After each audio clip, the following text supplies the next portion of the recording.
እዚህ ጋር አሁን እኔና አንቺን ንብረት እንትን ማለት ነበረበት። እንደፈለግሽ ለምን አትወስጂም? እኔ እኮ አልፈልገውም። በቃ እዛ ላይ መፈረም አለበት። አንብበው። ምን እንደሚለው አንብበው። አነበብኩት እና ታዲያ ምን አመጣው? ለንብረት ነው እያወራ ያለው እኮ እና ያወራል። ለዚህ ወረቀት ለንብረት ብለሽ ነው እኔን በዚህ ልክ ለማስፈረም ምናምን እንትን እያልሽ ያለሽው? እኔ እሱንም አልፈልገውም። ፈልጊውን ነገር ስለዚህ በቃ አትፈልጊም። በቃ እኔ ቀድሜ ትቻለሁ። እኔ አልፈልግም። ፈርምና ተወኝ። አይገባህም? ፈርምልኝ እኮ ፈርምልኝ።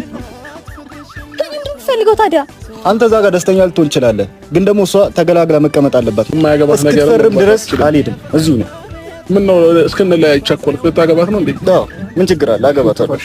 እሱን ነው ፈልገው እኮ አሁን እሺ፣ ለቀኝና ማለት ነው። ስለሌላም ሰው መጨነቅ ጀመርክ። ስለሚያገባኝ ምናምን አይመለከተም እኮ እሱ። ተው ከኔ ጋር ነው አይደል?